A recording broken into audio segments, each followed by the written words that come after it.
Ah, yes. It's the most wonderful time of the year, where pumpkins are carved, teeth are ready to rot, and most importantly of all, spooky movies are finally socially acceptable. Yes, it's Halloween! I just so happen to be a huge fan of these spooky movies, and of Halloween in general, the holiday that makes me gravitate towards it and put me into a festive mood. And my favorite way to celebrate it is to get some candy corn and watch some spooky movies. Now I want to share in the festivities and recommend some movies that are perfect for this time of year. That's exactly what I'm going to do today in this video. So I gathered 10 unique films that capture this time of year so perfect. While they may not be the most conventional picks, I believe that they would confidently scratch the horror film itch of anyone interested. I tried to make sure I covered every corner with this list, from contemporaries to classics. There should be a little of something for everyone here, so sit back, relax, grab some candy corn, and enjoy. I thought I'd let the vampires rest for a little while. Right, Charlie. To start off this list, I thought I'd talk about a classic from the 1980s, Fright Night. A horror comedy that gets mileage out of both the humor and the horror the film has to offer. It's a fun take on the whole my next door neighbor isn't what he seems to be story that handles the horror and comedy without the wires getting crossed, following Charlie Brewster and his friends, including a corny B-movie TV show host, who try to uncover the truth about his next door neighbor. It's got loads of fright and practical effects from that era that make it such a unique watch. While it may have a little slow start, with it being a little repetitive and having some less than stellar acting, it more than makes up for it with how the film concludes. I like how the comedy tides you over, with things being a little slow, with the over-the-top teen romance being the central part of Charlie's character, or how phony the TV host is. Stuff like that helps mellow out the film so it's not so self-serious like the main character, who plays the whole scenario as. It's just a campy little horror romp that fits well among anyone's spooky season selection. It's definitely worth your time if you are looking for that classic 80s campy horror flick type of movie that it'll give you some thrills and a chuckle or two. So check it out. 何のことですかちょっとおじさん I have a confession to make. I did not care for the Blair Witch Project. I have an even worse confession to make. I do not care for found footage films in general. It's a subgenre of horror that insists on boring its audience with uninteresting characters only to evoke cheap visual scares devoid of substance, all of which fully never utilize the concept of found footage. There are a handful of exceptions, and today I'm going to talk about my favorite of them. Noroi The Curse, a Japanese film that got swept up in the J-horror craze of the 2000s, in which Japanese folklore and urban myth manifest in everyday life. Surprisingly, another subgenre that I'm not a huge fan of. However, the way they were combined in Noroi makes for an interesting take on both genres, that fuse the methodical scares of J-horror and the realistic, rough-around-the-edges feel of found footage, creating a film that gets the best of both worlds. It follows a paranormal investigator and his exploration into the legend of a demon. The film actually has some terrifying scenes, and a story that is actually intriguing to follow, with plenty of unnerving developments, which are found along the way. And a fun fact about this movie, and how I watched it. So my first time watching it, me and my then roommate at the time were chilling watching this film, and during one of the more suspenseful moments of the film, something suddenly fell in my apartment, scaring the hell out of me, and actually making me jump out of my seat.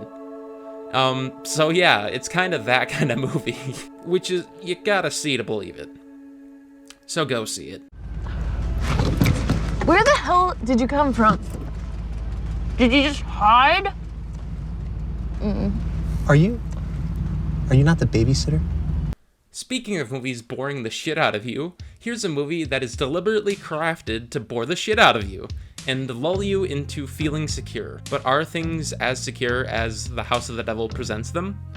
Well, with a name like that, how could you not feel safe? It's a very unassuming movie that follows a very unassuming protagonist, Samantha, as she spends the night babysitting some kids during a lunar eclipse. Everything about the scenario seems pretty odd. Even Samantha's friends say it sounds like that. But she still goes anyways. The best way to describe this film is as a continuous feeling of tension you get in horror movies when a character isn't where they should be and is acting stupid. The kind that makes you yell at the characters with things like, "Don't go in there!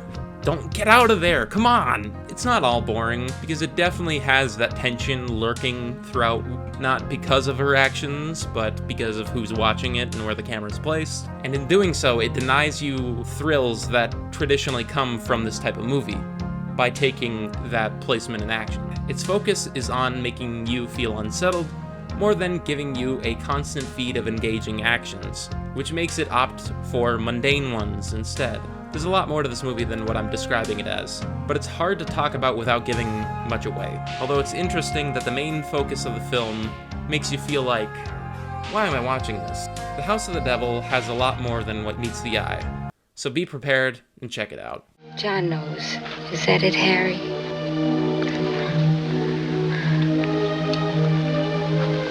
That it's still here amongst us, tainting us.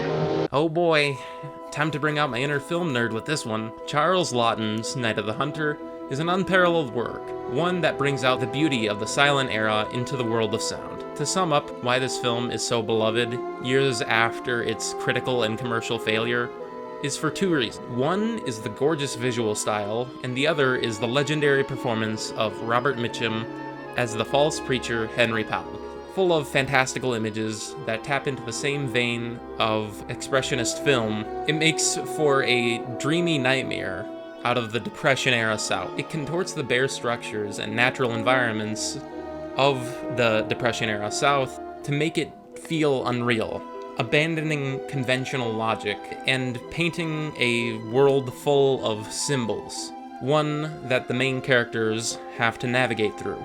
Whether it be the owls, the rabbits, the frogs, the lambs, the spiders, these everyday creatures morph and give feeling to these scenes as if they coexist with the plot, making the whole thing feel like a fable you would hear as a kid, which pairs really well with the dreamlike quality. The other reason being the performance of Henry Powell by Robert Mitchum, who plays the sly false preacher, yet with the undercurrent of something underpinning all of his words. Watching him on screen sends chills up my spine, and then down my spine. The way he catches people under his spell is so mystifying, yet when he slips the mask, you fucking see his inner monster. It's genuinely incredible to watch. And I could go on and on about this film, but I abide. You gotta see it to believe it.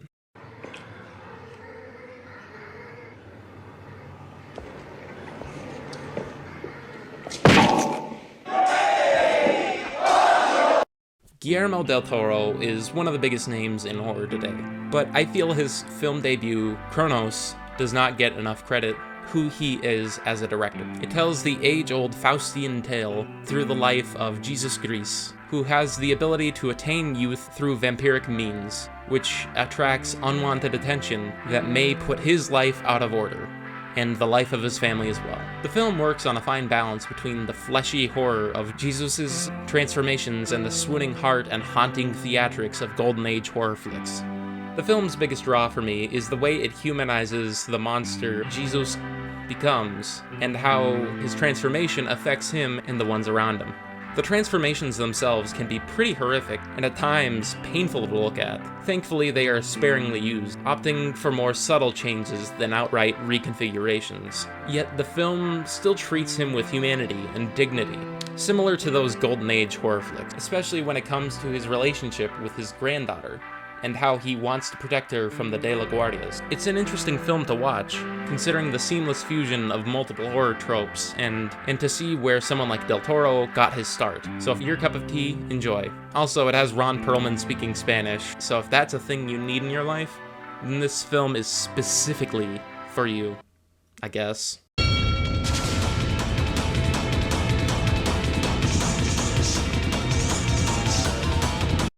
Chuck Palahniuk owes Shinya Tsukamoto money, and this film is proof of it. Tokyo Fist is Fight Club before Fight Club. It's a film about a well-to-do, boring businessman, Suda, who clashes with his former classmate Kojima over his girlfriend Hizuru. After seeing Suda beat up Kojima, she becomes infatuated with him, or more specifically, his strength. The film presents this conflict in the most over-the-top manner possible, which makes up for its lack of budget and horror scares. For anyone unfamiliar with Shinya Tsukamoto is well known for his cult classic Tetsuo the Iron Man, which combines surrealism with stop-motion industrial body horror imagery, all done on a shoestring budget.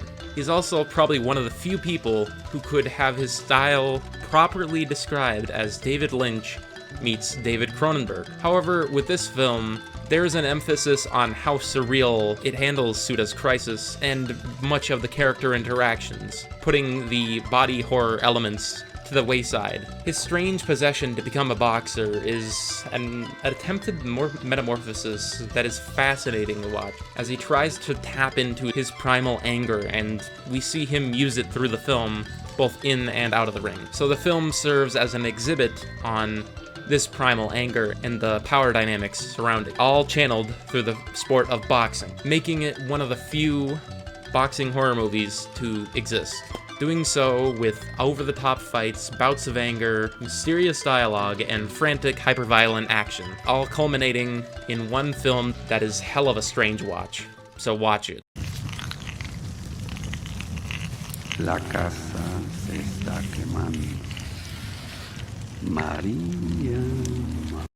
I feel compelled to at least have one animated feature on this list, so why not go with one of the most impressive animations I can think of. The Wolf House uses stop motion, and not just stop motion, but stop motion that fluidly moves between mediums, creating a uniquely mesmerizing visual experience that is as unique as it is unforgettable. It tells a story of a girl named Maria, who runs away from a German-Chilean commune run by Paul Schaefer after letting 3 pigs out. And while we, as the viewer, don't know much about the story, outside of what you could Google, we learn a bit about Paul Schaefer in the opening, and it is needless to say that it gives the film an entirely new context. So, The Wolf House portrays the life of Maria and the 3 pigs after fleeing from the commune, and the whole thing takes this naive fairy tale approach to this dire situation, making it seem like there's more to it than meets the eye. What does meet the eye is the incredibly overwhelming experimental visual style the film had, blending the painted wall art with multiple physical mediums done in stop motion to represent this story. The dedication and the hard work put into this boundary-breaking style deserves to be commended for that alone. But then to use it in this unnerving tale makes it unforgettable. I don't know what else to say about this one. It's kind of a head twister just to watch it. The Wolf House is one of the strangest films I've seen in a long time, and to be honest, I think it's a work of art. It has such craftsmanship that watching it is a spectacle. So check it out if you need something that's incredibly unique and otherworldly.